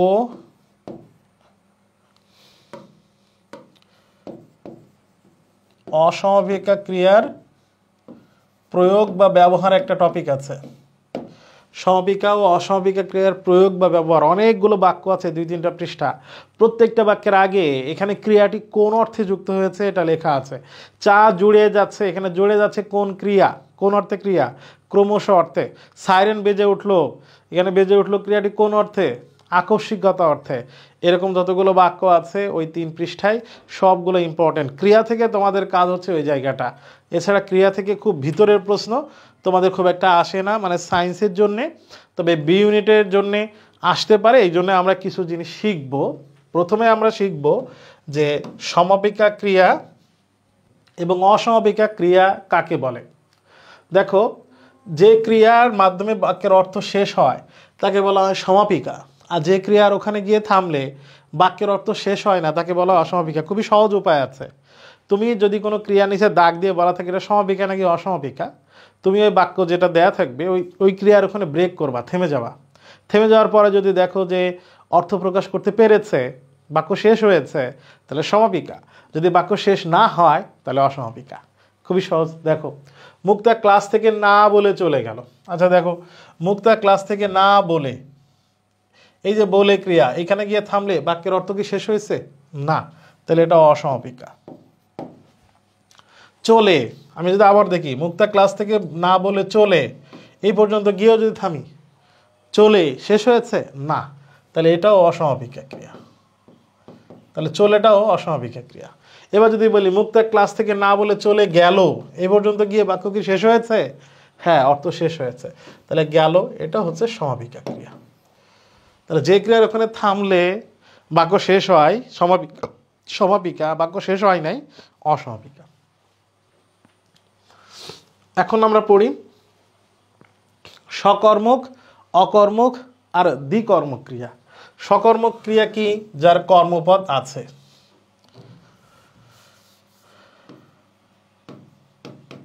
এখন কর্মটা কি? যখন কোনো বাক্যের ক্রিয়াকে 2টা প্রশ্ন করতে পারবা, কি আর কাকে। কোনো বাক্যের ক্রিয়াকে কি বা কাকে দিয়ে প্রশ্ন করলে ওই বাক্যের মধ্যে যদি কোনো উত্তর পাওয়া যায়, সেই শব্দকে বলা হয় কর্ম। আবার বলি, ক্রিয়াকে কি বা কাকে দিয়ে প্রশ্ন করলে ওই বাক্যের মধ্যে যে শব্দটি পাওয়া যাবে, ওই শব্দটির নাম হচ্ছে কর্ম। যখন কোনো বাক্যের ক্রিয়াপদকে প্রশ্ন করে উত্তর পাওয়া যায় তাহলে সকর্মক ক্রিয়া, তার মানে ওই ক্রিয়ার কর্ম আছে। যদি না পাওয়া যায় তাহলে অকর্মক। প্রশ্ন কয়টা? 2টা। যদি 2টারই উত্তর পাওয়া যায় তাকে বলা হবে দ্বিকর্মক। বিষয়টা খুবই সহজ। দেখো, বসির বই পড়ছে, কি পড়ছে? বই। উত্তর আছে, তাহলে এই বই হচ্ছে কর্ম, আর এই পড়ছে ক্রিয়ার নাম সকর্মক ক্রিয়া। আমি চাঁদ দেখি না, কি দেখি না? চাঁদ। উত্তর পাওয়া গেছে, সকর্মক ক্রিয়া। এই দেখি শব্দটি হচ্ছে সকর্মক ক্রিয়া। সুমন ভাত খাবে না, কি খাবে না? ভাত। উত্তর পাওয়া গেছে, তাহলে ক্রিয়ার নাম সকর্মক ক্রিয়া। দেখো পরে, বসির পড়ছে, পড়ছে কি পড়ছে? এ বাক্যে কি উত্তর আছে? নাই। তাহলে এটা যেহেতু কর্ম নাই, তাহলে এই পড়ছে ক্রিয়ার নাম অকর্মক ক্রিয়া। আমি দেখি না, কি দেখি না? এই বাক্যে কি উত্তর আছে? নাই। তাহলে এখানকার দেখিটা হচ্ছে অকর্মক ক্রিয়া। বোঝা গেছে নিশ্চয়? এবার দেখো, যদি 2টারই উত্তর পাই তাহলে দ্বিকর্মক ক্রিয়া। কেমনে? বাবা আমাকে বই কিনে দিলেন। এখানে ক্রিয়াপদ হচ্ছে কিনে দিলেন। আমি প্রথম প্রশ্ন করি, কি কিনে দিলেন? উত্তর আছে বই কিনে দিলেন। এর পরের প্রশ্ন, কাকে কিনে দিলেন? উত্তর হচ্ছে আমাকে কিনে দিলেন। তাহলে কি এবং কাকে, 2টা প্রশ্নের উত্তর 2টাই পেয়েছি। তাহলে এই ক্রিয়াটার নাম, এই যে কিনে দিলেন ক্রিয়াটার নাম দ্বিকর্মক ক্রিয়া। আর একটা উদাহরণ দেখো, আপা বিনাকে একটি কামিজ কিনে দিলেন। এই যে কিনে দিলেন, প্রশ্ন করি কি কিনে দিলেন? কামিজ। কাকে কিনে দিলেন? বিনাকে। কি আর কাকে দিয়ে প্রশ্ন করে যদি উত্তর পাওয়া যায় সকর্মক, না পাওয়া গেলে ওই বাক্যের মধ্যে অকর্মক। যদি 2টা প্রশ্নের উত্তর 2টাই বাক্যের মধ্যে উত্তর থাকে তাহলে ওই ক্রিয়াটার নাম হচ্ছে দ্বিকর্মক ক্রিয়া। আচ্ছা, এরপরে দেখো সমধাতুষ কর্ম বা ধাত্বাত্মক কর্ম। আমরা জানি ধাতু থেকে ক্রিয়া তৈরি হয়। একটা বাক্যের ক্রিয়া এবং কর্ম যদি একই ধাতু থেকে হয়, ক্রিয়াটা তো কাজ বোঝাবে, আর কর্ম হচ্ছে কি প্রশ্নের উত্তর। বাক্যের ক্রিয়া এবং কর্ম যদি একই ধাতু থেকে তৈরি হয়, তার মূল যদি একই হয়, ক্রিয়াটির নাম সমধাতুজ ক্রিয়া, কর্মটির নাম সমধাতুজ কর্ম। দেখো উদাহরণ দেখলে তোমরা বুঝতে পারবা। বেশ এক ঘুম ঘুমিয়েছে, এবারে ক্রিয়াপদ কোনটা? কোনটা? খুবই সহজ, এখানকার ক্রিয়াপদ হচ্ছে,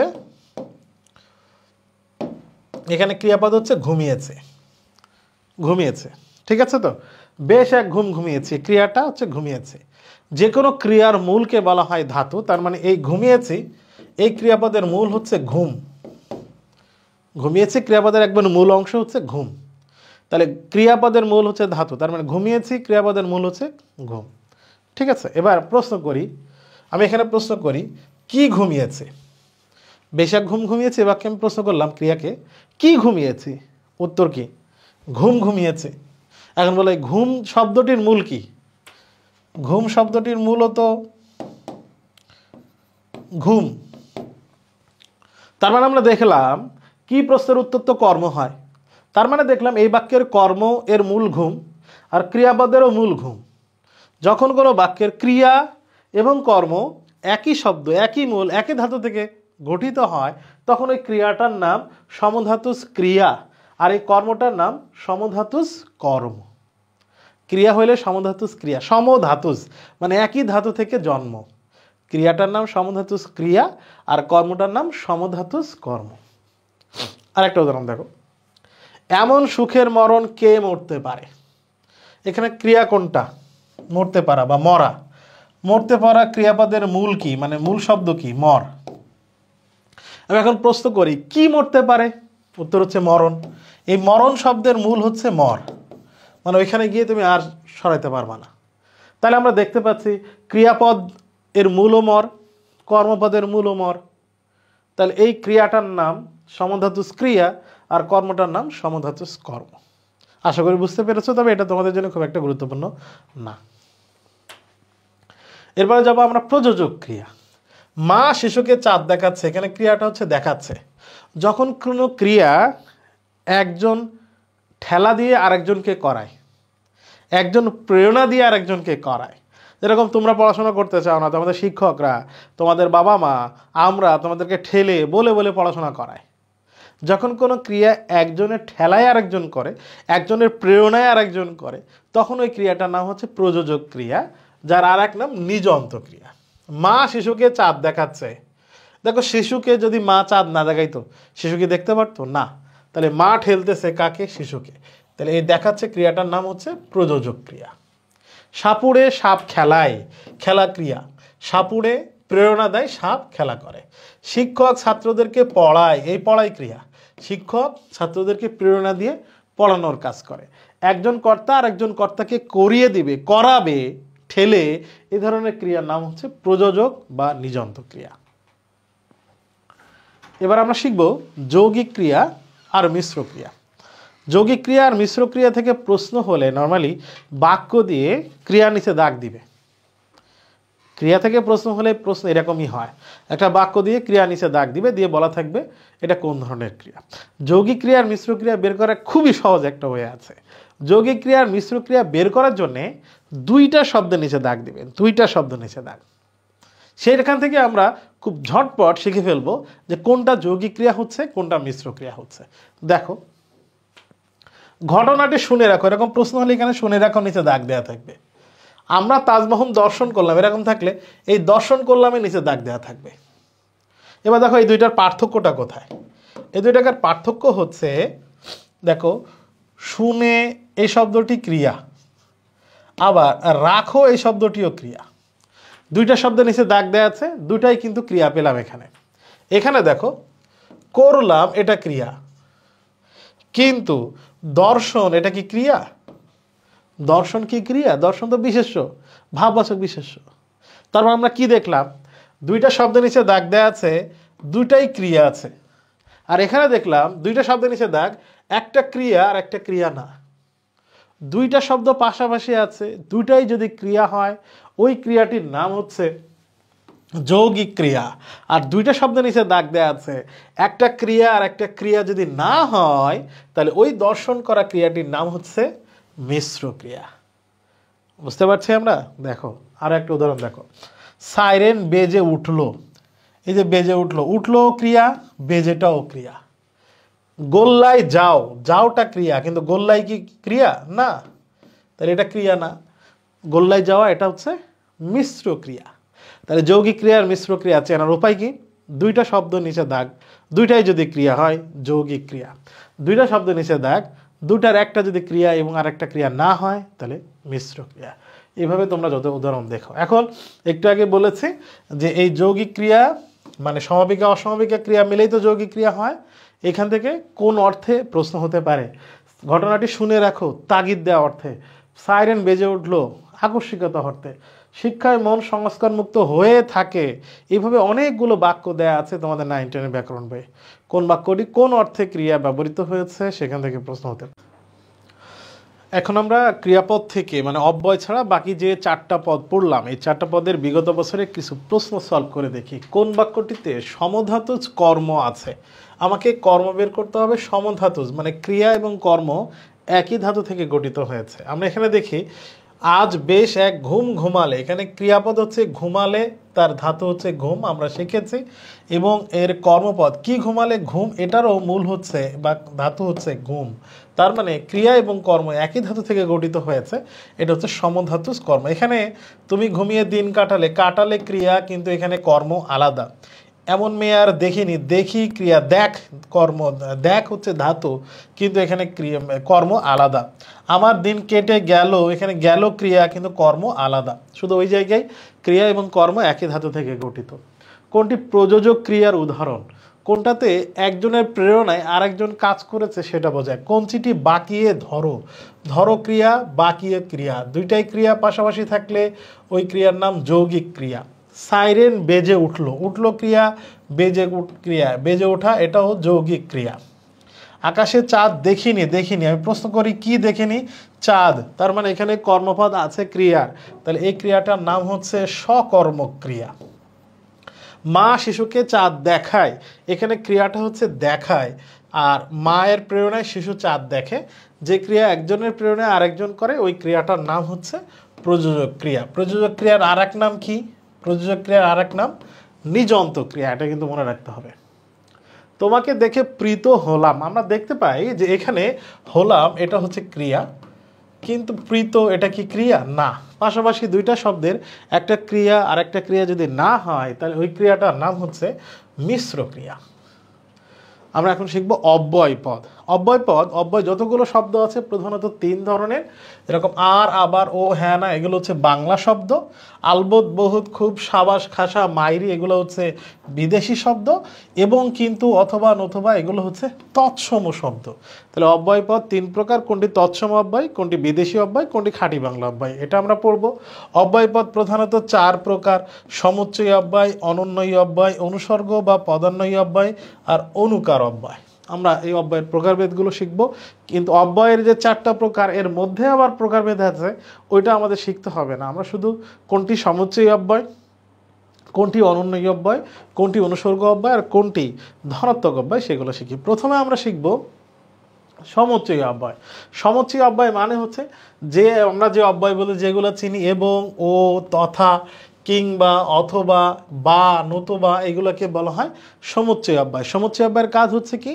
সংযোজন ঘটায় বা বিয়োজন ঘটায়। দেখো, রহিম ও করিম বাজারে যায়, এখানে রহিম আর করিমকে সংযোজন ঘটিয়েছে ও। খাও অথবা ঘুমাও, ঘুমাও আর খাওকে বিয়োজিত করেছে কে? আলাদা করেছে কে? অথবা।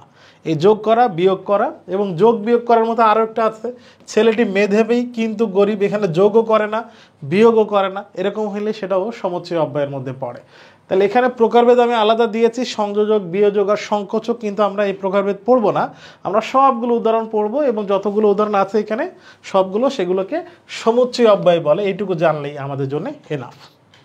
আচ্ছা, এরপরে দেখি অনন্যয়ী অব্যয়। এই অনন্যয়ী অব্যয়কে যেটা আমরা বলি আবেগ শব্দ, অনন্যয়ী অব্যয়কে আমরা বলি আবেগ শব্দ। এখন এটার নাম কিভাবে অনন্যয়ী হয়েছে সেটা একটু আমরা শিখি।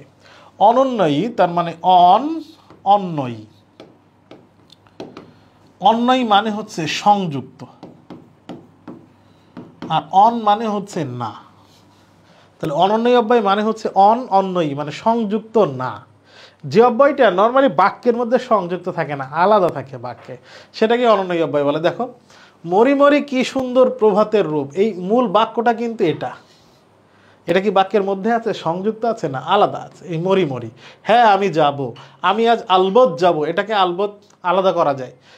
পায়ে বড্ড লেগেছে, ছি ছি তুমি এত নীচ, বাক্যের মধ্যে না থেকে আলাদা, সংযুক্ত না থেকে আলাদা ব্যবহৃত হইতে পারে যে অব্যয়টা, সেই অব্যয়টির নাম হচ্ছে অনন্যই অব্যয়, যেটাকে আমরা বলি আবেগ শব্দ।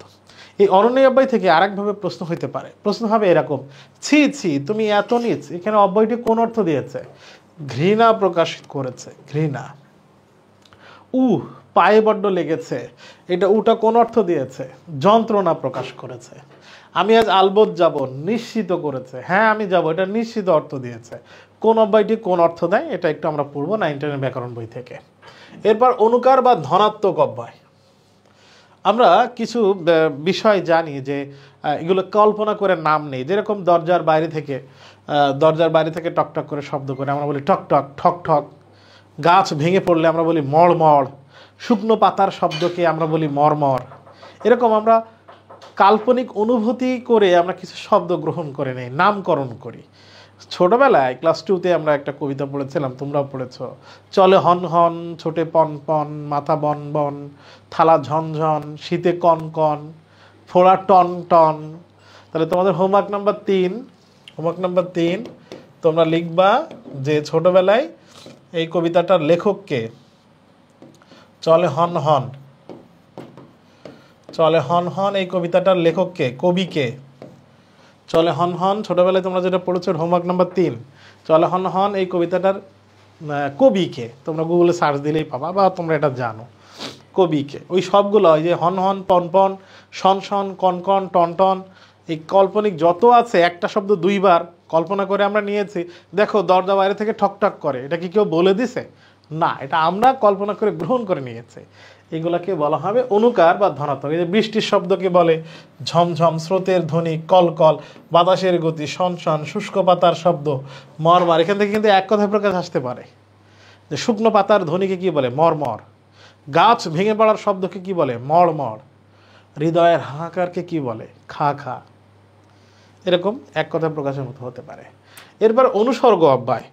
অনুসর্গ অব্যয়ের আর এক নাম পদান্বয়ী অব্যয়।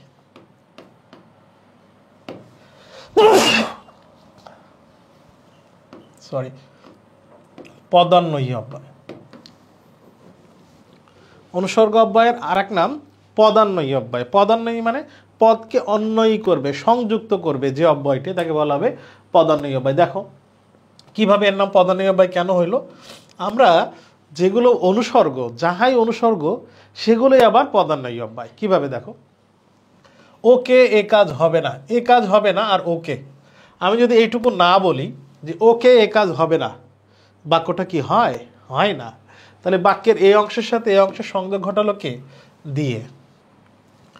আমি এটাকে বাদ দিয়ে বললাম বেকুবের কাজ করো না, হয় না, অর্থপূর্ণ বাক্য হয় না। বেকুবের মতো কাজ করো না, বাক্যের এই অংশের সাথে এই অংশের সংযোজনের কাজ কি করেছে? মতো। বাক্যের শেষে কি লেগে আছে? না। শব্দের শেষে লেগে আছে? না। শব্দের শেষে লেগে না থেকে পরে যুক্ত হয়ে একটার সাথে আর একটা সংযোগের কাজ করে অনুসর্গ। যাহাই অনুসর্গ, এই অনুসর্গগুলোই অব্যয়, এবং ওই অব্যয়টির নাম অনুসর্গ অব্যয় বা পদান্বয়ী অব্যয়। আমরা একটু প্রশ্ন সলভ করি। কোনগুলো বিদেশি অব্যয়? আলবত এবং মারহাবা, এগুলো বিদেশি অব্যয়। ছি ছি তুমি এত নিচে, এই বাক্যের ছি ছি অনন্যই অব্যয় দ্বারা কি অর্থ প্রকাশ পেয়েছে? ছি ছি, এটা দিয়ে ঘৃণা প্রকাশ পেয়েছে। নিশ্চয়ই যাব অব্যয় পদটি কোন শ্রেণীর অব্যয়? নিশ্চয়ই যাব অনন্যই অব্যয়। অনন্যই অব্যয়, যেটাকে আমরা বলি আবেগ শব্দ, নিশ্চয়ই অব্যয়, তাহলে এটা অনন্যই অব্যয়। এখন আমরা পড়ব ক্রিয়ার কাল, ইংরেজিতে যেটাকে বলে টেন্স। ক্রিয়ার কাল থেকে প্রশ্ন হতে পারে, আমাদের বাক্য দিয়ে বলা থাকবে যে এটা কোন কালের উদাহরণ। আর একটা জিনিস মনে রাখবা, ক্রিয়ার কাল থেকে আমি কিছু এক্সেপশনাল উদাহরণ দেখাবো। নর্মালি দেখে মনে হচ্ছে একটা কাল, কিন্তু এটা এই ভিন্নতার কারণে অন্য কালের উদাহরণ হবে। এইগুলো গুরুত্বপূর্ণ, এইগুলোই আমাদেরকে পড়তে হবে। আবার বলি, নর্মালি দেখে মনে হতে পারে এক ধরনের টেন্সের মধ্যে পড়ে, কিন্তু এটা অন্য টেন্স। এইগুলোই ক্রিয়ার কাল থেকে বেশি গুরুত্বপূর্ণ। দেখো প্রথমে কাল 3 প্রকার। ইংরেজিতে যেরকম টেন্স 3 প্রকার, present tense, past tense, future tense, এটা খুবই সহজ। বর্তমানকাল আবার তিন প্রকার। বর্তমানকালের মধ্যে 4টা জিনিস আছে, সাধারণ বর্তমান, ঘটমান বর্তমান, পূর্বঘটিত বর্তমান, আর একটা আছে বর্তমান অনুজ্ঞা। বর্তমান অনুজ্ঞা। সাধারণ বর্তমান মানে হচ্ছে প্রেজেন্ট ইনডিফিনাইট, ঘটমান বর্তমান প্রেজেন্ট কন্টিনিউয়াস, পূর্বঘটিত বর্তমান হচ্ছে প্রেজেন্ট পারফেক্ট, আর বর্তমান অনুজ্ঞা মানে হচ্ছে আদেশ, নিষেধ, অনুরোধ, উপদেশ, আশীর্বাদ। যদি কোনো বাক্য দিয়ে আদেশ, নিষেধ, অনুরোধ, উপদেশ, আশীর্বাদ এগুলো যদি হয় সেটাকে বলে বর্তমান অনুজ্ঞা। যেন ফ্যানটা বন্ধ করে দাও, এটা আদেশ, এটা অনুজ্ঞার মধ্যে পড়ে। তো আমরা টেন্সের নর্মাল বর্তমান কালের মধ্যে দেখেছি, দেখো তোমরা সহজে পারো। সে কাজ করে, এটা প্রেজেন্ট ইনডিফিনাইট। সে কাজ করছে, ঘটমান বর্তমান প্রেজেন্ট কন্টিনিউয়াস। সে কাজ করেছে, কাজ করা শেষ হয়ে গেছে, পূর্বঘটিত প্রেজেন্ট পারফেক্টের মধ্যে পড়ে। এখন এইখানে এই জায়গাগুলো পড়া দরকার। প্রাচীন লেখক, বর্ণনীয় বিষয়, অনুমতি আর নেই। এইগুলা দেখে মনে হতে পারে অন্য কাল, কিন্তু এটা সব সময় সাধারণ বর্তমান কাল হবে। সাধারণ বর্তমান কাল হবে কিরকম? চণ্ডীদাস বলেন সবার উপরে মানুষত্ব, তাহার উপরে নাই। চণ্ডীদাস বলেন মানে অনেক আগে বলে গেছে চণ্ডীদাস, তাহলে এটা কি পাস্ট হবে? না, এটা সাধারণ বর্তমানের ভিতর হবে। কেন? প্রাচীন লেখকের কোনো বর্ণনা, অনেক আগের কোনো লেখকের বর্ণনা যদি বলো, এটা সবসময় প্রেজেন্ট ইনডিফিনাইট হয়। কোনো একটা বিষয় অনেক আগে দেখেছি কিন্তু এখন বর্ণনা করছি, প্রেজেন্ট ইনডিফিনাইট টেন্স হবে। অনুমতি যদি চাও, এখন তবে আসি, এটা সাধারণ বর্তমান প্রেজেন্ট ইনডিফিনাইট। বাক্যের শেষে যদি এই নি, নেই, নাই, নেই, নি বাক্যের শেষে আছে, দেখে মনে হতে পারে অন্য কাল, কিন্তু এটা প্রেজেন্ট ইনডিফিনাইট হবে, মানে সাধারণ বর্তমান হবে। কেমন? তিনি গতকাল হাটে যাননি। গতকাল দেখেই তো মনে হচ্ছে এটা পাস্ট ইনডিফিনাইট, মানে সাধারণ অতীত, কিন্তু যে বাক্যের শেষে নি আছে, নি থাকলেই এটা হবে সাধারণ বর্তমান। এরকম কিছু এক্সেপশনাল আছে। নিত্যবৃত্ত বর্তমানেরও কিছু এক্সেপশনাল আছে। এখানে 6টা পয়েন্ট, এই 6টা পয়েন্ট আমরা পড়বো। তাহলে ক্রিয়ার কাল পড়বো। সবথেকে গুরুত্বপূর্ণ হচ্ছে এই স্লাইড। এই যে বললাম 4টা কারণে এটা সাধারণ বর্তমান হয়, এই 6টা কারণে সবসময় নিত্যবৃত্ত বর্তমান হয়। কিভাবে? এই উদাহরণ থেকে পড়বা, প্রশ্ন যদি হয় এই উদাহরণগুলো থেকেই হবে। আচ্ছা, এবার অতীতে যাই। সাধারণ অতীত, নিত্যবৃত্ত অতীত, মানে এটা হচ্ছে পাস্ট ইনডিফিনাইট। পাস্ট ইনডিফিনাইটের মধ্যে আরেকটা আছে নিত্যবৃত্ত অতীত, পাস্ট কন্টিনিউয়াস আর পাস্ট পারফেক্ট। অতীতের কোনো অভ্যাসগত কাজ হলে সেটা নিত্যবৃত্ত অতীত হয়। যেরকম তিনি প্রতিদিন বিকালে ফুটবল খেলতেন, অতীতের কাজ, অভ্যাসগত কাজ, এটা হইলে নিত্যবৃত্ত অতীত হয়। দেখো এখানে কিন্তু অনুজ্ঞা নাই, অতীতে অনুজ্ঞা হয় না। কারণ কি? দেখো অতীতে কি কাউকে আদেশ করা যায়? আমি নিষেধ, উপদেশ, অনুরোধ অতীতে কি করতে পারি? যখন অতীতে বলবো তখন তার সেটা আদেশ থাকবে না।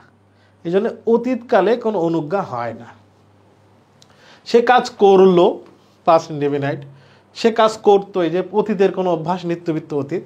সে কাজ করছিল, অতীতে কোনো কাজ চলছে, তাহলে পাস্ট কন্টিনিউয়াস, ঘটমান অতীত। সে কাজ করেছিল, অতীতে কোনো কাজ শেষ হয়ে গিয়েছিল, পুরাঘটিত অতীত, মানে পাস্ট পারফেক্ট। সাধারণ অতীতেও কিছু বিশিষ্ট ব্যবহার আছে। এই 2টা পয়েন্ট একটু দেখবা যে কোন কারণে সাধারণ অতীত হয়। নিত্যবৃত্ত অতীতের কয়েকটা বিশেষ ব্যবহার আছে, এটা খুবই ইম্পর্টেন্ট, ভেরি ভেরি ইম্পর্টেন্ট। নিত্যবৃত্ত অতীতের এই 3টা ব্যাগ। কোনো কামনা প্রকাশ করলে, অসম্ভব যদি কল্পনা করি আর সম্ভাবনা যদি প্রকাশ করে কোনো কিছু, সেটা নিত্যবৃত্ত অতীত হয়। অসম্ভব কল্পনা করছি যে ঢাকা বিশ্ববিদ্যালয়ে সেকেন্ড টাইমার যারা, তারা পরীক্ষা দিতে পারবে না। তারা বলছিস যদি ঢাকা বিশ্ববিদ্যালয়ে পরীক্ষা দিতে পারতাম 2বার কত ভালো হইতো। এরকম অসম্ভব কল্পনা করলে নিত্যবৃত্ত অতীত হয়ে যাবে। ভবিষ্যৎকাল দেখো, সাধারণ ভবিষ্যৎ, ঘটমান ভবিষ্যৎ, পূর্বঘটিত ভবিষ্যৎ, আর 4 নম্বর হচ্ছে ভবিষ্যৎ অনুজ্ঞা। আমি কিন্তু বর্তমানে অনুজ্ঞা লিখেছিলাম, অতীতে অনুজ্ঞা লিখি নাই, ভবিষ্যতে কিন্তু আবার অনুজ্ঞা লিখেছি, কারণ ভবিষ্যতের জন্য কোনো আদেশ, নিষেধ, অনুরোধ, উপদেশ দেয়া যায়। দেখো সাধারণ ভবিষ্যৎ কিভাবে? সে কাজ করবে, ফিউচার ইনডিফিনাইট, সাধারণ ভবিষ্যৎ। সে কাজ করতে থাকবে, ফিউচার কন্টিনিউয়াস, ঘটমান ভবিষ্যৎ। সে কাজ করে থাকবে, পুরাঘটিত ভবিষ্যৎ, ফিউচার পারফেক্ট। এবার আমরা কাল থেকে বিগত বছরের প্রশ্ন সলভ করি। সন্ধ্যায় সূর্য অস্ত যায়, এটা তো প্রতিদিন সন্ধ্যায় সূর্য অস্ত যায়, তাহলে কি হবে? অনুজ্ঞা হবে না, নিত্যবৃত্ত পুরাঘটিত না, সাধারণ না, এটা নিত্যবৃত্ত বর্তমানের মধ্যে পড়বে। সাধারণ মানে বর্তমানের কোনো কাজ নিয়মিত হয়, হ্যাবিচুয়াল ফ্যাক্ট, ইউনিভার্সাল ট্রুথ, এটা হলে নিত্যবৃত্ত বর্তমান। অনুজ্ঞা কোন কালে ব্যবহৃত হয়? অনুজ্ঞা অতীতে হয় না, তাহলে এটা উত্তর হচ্ছে না, এটা উত্তর হচ্ছে না, এটা উত্তর হচ্ছে না। অনুজ্ঞা হয় বর্তমানে আর ভবিষ্যতে। 27 যদি হতো 127, এরকম মানে অসম্ভব কল্পনা হলে নিত্যবৃত্ত অতীত হয়। স্বাভাবিক বা অভ্যস্ততা বোঝালে সাধারণ বর্তমানকালের ক্রিয়াকে কি বলে? স্বাভাবিক বা অভ্যস্ততা, এটা হলে নিত্যবৃত্ত বর্তমান কাল বলে। নিচের কোন বাক্যটি নিত্যবৃত্ত অতীত কাল? আমি রোজ স্কুলে যেতাম, অতীতের কোন অভ্যাসগত কাজ, এটা বলে নিত্যবৃত্ত। 4 আর 3 মিলে 7 হয়, 4 আর 3 মিলে 7 হয়, এটা তো সব সময় হয়, ইউনিভার্সাল ট্রুথ। তাহলে এখানে নিত্যবৃত্ত বর্তমান যে হয়েছে এটা কিভাবে? এটা স্থায়ী সত্য। কোনটি ঐতিহাসিক বর্তমান কাল? ইতিহাসের কোনটি সবসময় ট্রু? যেরকম বাবরের মৃত্যুর পর হুমায়ুনের দিল্লির সিংহাসন করেন, এটা ঐতিহাসিক হইলে এটা ঐতিহাসিক বর্তমান, সাধারণ বর্তমান কালের মধ্যে পড়ে। কোনটিতে পুরা ঘটিত বর্তমান, মানে পুরাপুরি ঘটে গেছে এমন বর্তমান আছে? এতক্ষণ অঙ্ক করেছে, হয়তো বৃষ্টি হবে, এটা হচ্ছে না, বৃষ্টি নামলে এটা হবে না। হাসান বই পড়েছে, পড়ে শেষ করেছে, এতক্ষণ অঙ্ক করেছি, এটাও, এখানে উত্তর দুইটা আছে, পুরা ঘটিত বর্তমান।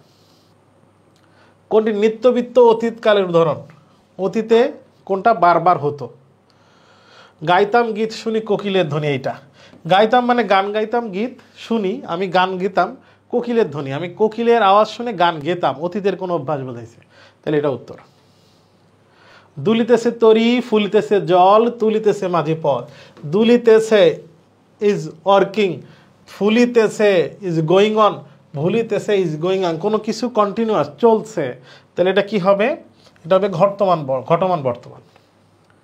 বাবা আমাদের পড়াশোনা দেখছিলেন, অতীতে একটা কাজ করছিলেন, বাবা অতীতে একটা কাজ করছিলেন, তাহলে এটা কি হবে? ঘটমান অতীত। বাবা আমাদের পড়াশোনা দেখছিলেন, হ্যাঁ এটা ঘটমান অতীত, পাস্ট কন্টিনিউয়াস। কোনটি পুরা ঘটিত অতীতকালের উদাহরণ? পুরাপুরি ঘটে গেছে অতীতে। সেবার তাকে সুস্থই দেখেছিলাম, কাল সন্ধ্যায় বৃষ্টি পড়ছিল, এটা তো পড়ছিল, তাহলে কন্টিনিউয়াস হচ্ছে না। এবার আমি পরীক্ষা উত্তীর্ণ হয়েছি, এটা তো প্রেজেন্টের মধ্যে পড়ে, কে জানতো আমার ভাগ্য এমন হবে, এটা হয় না। সেবার তাকে সুস্থই দেখেছিলাম, অতীতে ঘটে গেছে পুরাটা, তাহলে এটাই উত্তর। এটা ছিল ক্রিয়াকালের বিগত বছরের প্রশ্ন। তোমরা যে স্লাইডে যেগুলো দিয়েছি বিগত বছরের প্রশ্ন, আর তোমরা তোমাদের যেভাবে প্র্যাকটিস করতে বলেছে এটা দেখবা। আমরা আজকে বঙ্কিম এবং মাইকেল মধুসূদন দত্ত, আমরা লেখক পরিচিতি থেকে বরাবরই বলেছি তার সাহিত্যকর্ম, জন্মস্থান, কোনটি কি লিখেছেন, এটা জরুরি। তোমরা লেখক পরিচিতি, আমি যেহেতু স্লাইড দিচ্ছি, স্লাইডে যতটুকু লেখা আছে, যতগুলো কবি বা লেখক পরিচিতি দিয়েছে, এই স্লাইডেরগুলোই তোমরা পড়বা। এখানে তার সাহিত্যকর্ম অনেক কিছু দেয়া আছে, সাহিত্যকর্মের জায়গাটা গুরুত্বপূর্ণ। মাইকেল মধুসূদন দত্তের আমরা একটা প্রশ্ন সলভ করি। বাংলা সাহিত্যের প্রথম পত্রকাব্য রচয়িতা করেছে কে? পত্রকাব্য মানে কবিতা পত্রের মতো প্রথম করেছেন মাইকেল মধুসূদন দত্ত। মাইকেল মধুসূদন দত্ত রচিত পত্রকাব্য কোনটি? এর ভিতরে পত্রকাব্য আছে বীরঙ্গনা, এটা হচ্ছে পত্রকাব্য। মধুসূদন দত্তের রচিত বীরঙ্গনা কোন ধরনের কাব্য? এটা হচ্ছে পত্রকাব্য, চিঠির ভাষায় কাব্য লেখা। এরকম মধুসূদন দত্ত সম্পর্কে বিগত বছরের প্রশ্ন এবং লেখক পরিচিতিরা তোমরা একটু দেখবা। বঙ্কিমচন্দ্র চট্টোপাধ্যায় একই বরাবরের মতোই। বঙ্কিমচন্দ্র চট্টোপাধ্যায় এখানেও সাহিত্যকর্ম, তার সাহিত্যকর্ম গুরুত্বপূর্ণ। জন্মস্থানের নাম, উনি কোন পত্রিকার সম্পাদক ছিলেন, কোন পত্রিকায় ওনার লেখা কবিতা প্রকাশ শুরু হয়েছিল, তার লেখা থেকে শুরু হয়েছিল। ওনার প্রথম উপন্যাসের নাম দুর্গেশ নন্দিনী। এরকম যে এছাড়া উপন্যাসের নাম আছে অনেকগুলো, সাহিত্যকর্ম, এগুলো আমরা একটু দেখব। বিগত প্রশ্ন কেমন আসতে পারে সেটা দেখি। বঙ্কিমচন্দ্রের প্রথম উপন্যাসের নাম দুর্গেশ নন্দিনী, এটা হচ্ছে বাংলা সাহিত্যের প্রথম সার্থক উপন্যাস দুর্গেশ নন্দিনী। বাংলা সাহিত্যের প্রথম সার্থক উপন্যাস কোনটি? দুর্গেশ নন্দিনী। বঙ্কিমচন্দ্রের আনন্দমঠ একটা উপন্যাস আছে, এই আনন্দমঠে উনি ৭৬-এর যে মনন্তর দুর্ভিক্ষ হয়েছিল সেটা নিয়ে লিখেছিলেন। কোন গ্রন্থটি বঙ্কিমচন্দ্র চট্টোপাধ্যায়ের রচিত না? ইন্দিরা, সীতারাম, মৃণালিনী সবগুলা বঙ্কিমের, কিন্তু শকুন্তলা এটা ঈশ্বরচন্দ্র বিদ্যাসাগরের লেখা, ঈশ্বরচন্দ্র বিদ্যাসাগরের লেখা, তাহলে এটা উত্তর। এটাই ছিল লেকচার নাম্বার 8। আশা করি তোমরা বাংলার প্রস্তুতির সিদ্ধান্ত যারা নিয়েছো একটা সুন্দর সিদ্ধান্ত নিয়েছো, যারা যেভাবে দিক নির্দেশনা দিচ্ছি সেভাবে পড়ছো। দেখো অনেকেই হঠাৎ করে ক্লাস না করে মাঝপথে বিভিন্ন রকম প্রশ্ন করছো, আমি এই ভিডিওটা একটু তাদেরকে দেখানোর অনুরোধ জানাচ্ছি। দেখো তোমাদের বেশ কিছু কমন প্রশ্ন হচ্ছে, বেশ কিছু কমন প্রশ্ন তোমরা করছো। একটা হচ্ছে কোন বই পড়বো, বেশ কিছু কমন প্রশ্ন তোমরা করছো, এটার উত্তর দিয়ে নিই আজকে। কোন বই পড়বো, আমি সরাসরি নাম বলতে ওইভাবে বলি নাই, তবে আমি বলেছি বাংলা বিচিত্রা বা আসপেক্টের বাংলাটা পড়তে পারো। এছাড়া বাজারে যতগুলো বই আছে যে কোনো একটা বই, কিংবদন্তি বলো, অভিযাত্রী বলো, বাংলা প্যানাসিয়া বলো, যে কোনো একটা বইয়ের শুধু তোমরা টপিক পড়বা। আমার এটা গ্রামারের বাংলা প্রথম পত্র বই, আর ওখানকার প্র্যাকটিস অংশ বিগত বছরের প্রশ্ন সেটা সলভ করবা। তার মানে যে কোনো বই আমি যেগুলো নাম বললাম সেখান থেকে নিলেই হবে। এরপরে তোমাদের প্রশ্ন হচ্ছে সিলেবাস কি। সিলেবাস হচ্ছে শর্ট সিলেবাস, সেটা যে কোনো বিশ্ববিদ্যালয়ের জন্য, যে বিশ্ববিদ্যালয়ে ভর্তি পরীক্ষা দিবা সব জায়গায় শর্ট সিলেবাস, মানে যে শর্ট সিলেবাস তোমাদের ছিল সেটা। এরপরে তোমাদের একটা প্রশ্ন হচ্ছে যে এটার সাথে বি ইউনিটকে কভার করবে, সায়েন্সের এই ক্লাসগুলো করে বি ইউনিটকে কভার করবে। উত্তর হচ্ছে যে না, পুরোপুরি কভার করবে না। বি ইউনিট পুরোপুরি কভার করবে না। এর কারণ হচ্ছে বি ইউনিটের লিখিত জিনিসটা একটু ভিন্ন। এছাড়া বি ইউনিটের আমি যে তোমাদেরকে দিয়েছি ভিডিও, ওখানে তোমরা প্রশ্ন বিশ্লেষণ করলে দেখবা যে অনেকগুলো টপিক আছে রিটেনে আসে বি ইউনিটে, কিন্তু কি এই ইউনিটের রিটেন একটু অন্যরকম। এছাড়া কোশ্চেন প্যাটার্নের স্টাইলটা একটু ভিন্ন বি ইউনিটের। বি ইউনিটের প্রশ্ন মূলত বাংলা প্রথম পত্র বেসড হয়, প্রথম পত্রের মধ্যে থেকে ব্যাকরণ হয়। এই ইউনিটে মানে সায়েন্সের ইউনিটেও যদিও হয়, তাহলে কিছুটা ভিন্ন আছে, বেশ কিছু ভিন্ন আছে। এবং ব্যাকরণের অনেকগুলো টপিক কিন্তু তোমাদের এখানে দেখাচ্ছে না, কিন্তু বি ইউনিটে সেটা পড়তে হয়। তো বি ইউনিট এবং এই ইউনিটের প্রিপারেশন আসলে একরকম না। এরপরে তোমরা প্রশ্ন করছো যে সিইউ মানে চিটাগাং ইউনিভার্সিটি বা অন্য ইউনিভার্সিটি সেগুলোতে বাংলার বিষয়ে দিক নির্দেশনা দেন। সেটার উত্তর হচ্ছে আমি আমার প্রথম 1 নম্বর লেকচার প্রশ্ন বিশ্লেষণ, এই ক্লাসটা তোমরা একটু ভালো করে দেখবে। কি করতে হবে, কি করতে হবে না, কি পড়তে হবে, কি পড়তে হবে না। ওখানে তোমরা সায়েন্স থেকে যে 4টা ইউনিভার্সিটিতে পরীক্ষা দিবা, ঢাবি, গুচ্ছ, জাহাঙ্গীরনগর বিশ্ববিদ্যালয়, চট্টগ্রাম বিশ্ববিদ্যালয় এবং রাজশাহীতে তো তোমরা দেবা। তোমরা সায়েন্স থেকে বাংলা যা পড়তে হবে, যা প্রশ্ন হয়, 1 নম্বর লেকচারটা দেখা খুবই জরুরি। ওখানে প্রশ্ন বিশ্লেষণ করে সাজেশনও দেওয়া হয়েছে। তোমরা 1 নম্বর লেকচারটা ভালো করে দেখবা, তাহলে তোমাদের অনেকগুলো প্রশ্নের উত্তর হয়ে যাবে। কোন বই পড়তে হবে, কেমনে পড়তে হবে, এই টাইপের প্রশ্ন তোমরা প্লিজ আর করবা না। সমাধান দিয়েছি, এছাড়াও বলেছি, আবার একবার এই ভিডিওর মাধ্যমে দিয়েছি। তো সবার প্রতি শুভকামনা থাকলো। নিশ্চিত আবার মানে খুব শীঘ্রই আবার দেখা হচ্ছে। এবং এই সপ্তাহে তোমরা লিখিত নিয়ে যারা কথা বলেছো, লিখিতর ক্লাসও পেয়ে যাবে এই সপ্তাহের মধ্যে। লিখিত কি পড়তে হবে, কিভাবে পড়তে হবে এবং সাজেশন তোমরা পেয়ে যাবে এই সপ্তাহের মধ্যে। তো দেখা হচ্ছে ইনশাআল্লাহ। আসসালামু আলাইকুম।